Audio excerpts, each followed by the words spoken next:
This is Virgin Radio, and I am delighted to say, and it's been a while since I've said this, actually, Mumford Sons are on Virgin Radio. Nice to see you, Lovely fellas. ring to it. It is. It's got a nice ring to it. Are you fit? Are you well? Are you happy? Are you healthy? All of the above. Yes? Yeah. Good. Yeah. How are you? I'm It's been a okay. minute. I sort of take the ibuprofen in the morning and then it's not quite sure where to go. I'm sort of 48. It's like, do I go to the knees? Do I go to the shoulders? But I'll pop it anyway.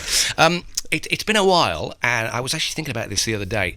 So we had the last album, we had Rushmere, right? And then all of a sudden, it feels to me like quite quickly thereafter, you've come back with some new music, particularly at the pace that you tend to sort of work. How quickly were these songs coming together, and how hot on the heels of the last record were these songs?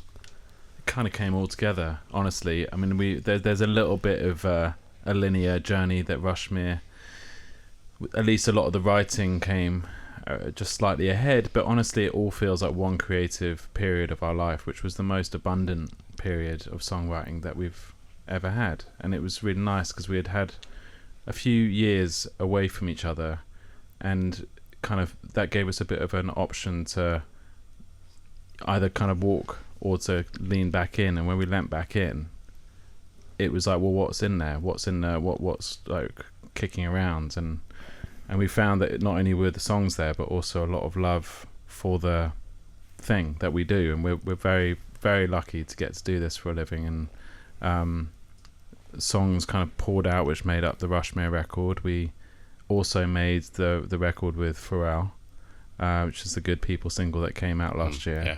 And we got into a studio with Aaron Dessner, who has been a long time friend, and we collaborated a bit on Wilder Mind, the third album. But he was in the studio building that we were in whilst we were working on kind of finishing touches of Rushmere, and he popped into the studio, and we thought, can we just play him some stuff? And he was like, let me play some of the stuff that I'm working on as well. Had some ideas, and we just immediately just clicked back in. Wow, I love that. It's a bit like Stevie Nicks and Lindsey Buckingham happened to being in the same studio at Sound City when Mick Fleetwood was looking for this new thing. And just amazing what happens at studios when creative people come together. I want to ask you a question. You mentioned that you'd gone your sort of separate ways. When you go your separate ways for a while, do you sort of stay in touch, or do you literally sort of have the purge? That's a good question. I think we've all got quite a lot going on in our personal lives, but at the same time, it's sort of like we are sort of like we don't know anyone else as well as we know each other. Yeah. So there's a lot of like live stuff that really we refer to each other, for advice or whatever. Like it's we definitely don't just leave it all on the tour bus when we go home. It's like I mean, at this point, we're best mates. Yeah. So best mates, but also sort of business cohorts as well, and that's sort of quite a weird moguls. And also sort of vaguely married. I was going to say, I was just trying to think, if I didn't speak to, if my wife and I decided to sort of go our separate ways, would we still sort of catch up on the phone? I don't talk to my ex-wife, so no, probably not. I'm heading down Partridge territory. But you're right in the sense of like we do when we're on, like in promoting a record or we're on tour. There's a lot of admin that we have to figure out, like how do we get here and there, and what set list are we writing tonight, and sometimes just like in a relationship that can kind of get in the way of some of the more, like, I guess honest. Romantic is the word you're looking for. A candlelit dinner from time to time. It goes a long way. Yeah, just hold hands and hum. Let's talk about Aaron Dessner, because I'm sort of fascinated by the role of a producer and what a producer does. And some producers are very, very hands-on, and some producers are literally there just sort of twiddle the knobs. What did Aaron do? What did Aaron bring to Mumford Sons? He was just the right partner for us at the right time. I think different producers play different roles, and we've never worked with two different producers that have worked the same way. Aaron, we worked with him on the demos for Wilder Mind, which is our third record, back in 2014. And he's been a long-standing friend of ours. And it's been kind of cool watching his career as a producer as well, because we've known him since, really early on in our life as a band, when the National was still not that many records deep. And then he started this career as a producer and just completely took off. I mean, he's made how many 7 Taylor Swift records at this point, and a He's couple doing, Gracie he's Abrams doing or whatever. okay. And He's doing all right. and yeah, so we came back, and it was so comfortable relationally that he was comfortable sharing with us like little things he'd been working on. And for the first time, we worked with a producer who's also a writer, and we got in the room, we wrote songs together. And so for this period of time, it's like he joined our band and really invested in a creative vision for something that I think we're as proud of as anything we've ever done. I'm more excited about this record than I have been in a long time. And that's, however many years you guys have been doing this, you haven't sort of got jaded by, actually, it still feels like Christmas Eve. Yeah, and I feel like Dave Cobb was very helpful. Pharrell Williams was really helpful. And I think both of those guys helped us prepare to be ready in the room when Aaron walked in, and just the timing worked out amazingly. We were literally mixing Rushmere when Aaron was next door and came through, and we still wanted to keep writing songs. And he showed us a song that became Prizefighter, which we named the record after, that he'd written with Justin Vernon, Bon Iver. And we stood in the studio just absolutely blown away by the concept that we might be invited into this kind of creative world, and really ran with it. And we went to France, we went to New York, and then we went upstate New York to his place, Long Pond Studios. And we wrote more songs in 2 weeks than we've ever written in our lives. And I think we were game ready. I think there was something about match fitness at that point, having had a year and a bit in the studio writing songs, but it just all worked out. Did you know that they were in you, those songs? Did they just? I think we had faith that they were, but you can't really imagine it till it's on the page. I mean, there are a couple instances when we were in the studio and Ben said, look, let's try and write something really hymnal. And so we manifested that with Conversation with My Son, or Gangsters and Angels. And I mean, you can't really imagine it till it's there on paper. That's what a producer does. What I want to ask you a question now is about other vocal collaborations, and the single has got Hosier on, and I listened to it 3 or 4 times on the tube on the way home just the other evening. I was sort of being really careful so no one could see what I was listening to. It's just, your voices blend so perfectly together. How do you know when you go seek a musical collaboration that someone like Andrew Hosier Burns' voice is going to be so perfect on a Mumford Sons record? I think it's interesting. It's probably easier for Marcus not to talk about this in a way that I'm about to, but when you've got someone with Marcus's voice fronting the band, you never really think to bring in another voice. Certainly we haven't for the years that we've been making music, and I think this was born more out of a spirit of collaboration and community than it was kind of mental gymnastics or wanting to add something that felt like it was missing. So Marcus is such like a defining voice, and it's funny when you kind of there's only really a few people that I would think vocally can really stand up to that, but when you hear Hosier and Marcus singing together, they just play off each other so well. Absolutely. And it's nice. It feels like this brotherhood vocally and well, it's interesting you say brotherhood, because actually there are quite a few similarities between the two of you, and the fact that you had this huge success in America. People confuse us for being Irish as well, all the time.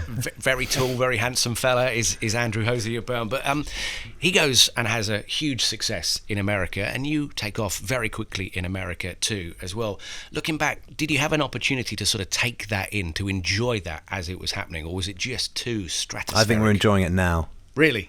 Yeah, I think literally this interview. First, right now. The last I think we're appreciating it more than we ever have. I think there was a period of time there for a few years after we, around the second record, where we might have been at risk of taking stuff for granted, and then we got a bit into sort of the repetition of like album tour, and so having a bit of a break from that, then coming back to it, and being able to play more shows and bigger shows with more people coming through the door than we ever have before.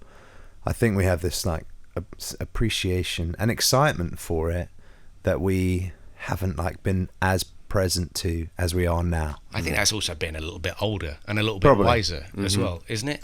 I mean, touring America is unlike any other place in the world, because you can spend your entire lives out in America and really, not crack the whole of the country. You can just go round and round in circles. Yeah. How long I guess how weird is it to tour America? Can you end up sort of being in a bit of a bubble? Because Well, what's funny is I think we've seen more of America than lots of our American friends have. Yes, probably. Yeah. The ones on the coasts don't go into the middle as much, and the ones in the middle don't go to the coasts as much. And it's such a diverse place. It's such a massive place that it's quite hard to sort of generalize it. So we think each market is pretty individual and unique. And so we love the variety that brings. Like, you play a show in Minnesota, it's totally different to playing in New York, or New Orleans is totally different to playing Miami, whatever. And it's a bit like going from different European countries. It's just that the language is the same. Really, it's like, Berlin and Paris are as different as New York and LA to me. So that's really fun. But I think we're really determined to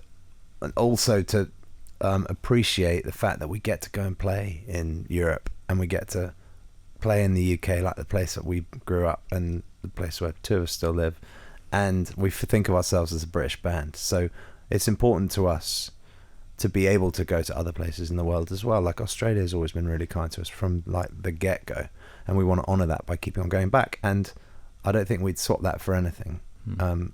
So we love the fact that we get to go around the world. I want to talk about the tour in just one second, but I'm fascinated by the art of songwriting. And I thought a few years ago, 10 years ago, I was like, I've had a terrible year, I'm going to write some songs. How hard can it be? Turns out it's actually quite tricky. Yeah, but AI, let's hope for you yet, mate. I don't know. I think I'll play the songs, not write them. That's the deal. So what's your process? Talk us through, and I guess, how does a song make it onto an album? Is there a singular... Have you agreed that there needs to be a sort of collective vote, that every song gets, like, all three of you say yes? Or, like, just what's the process to get on a Mumford & Sons record?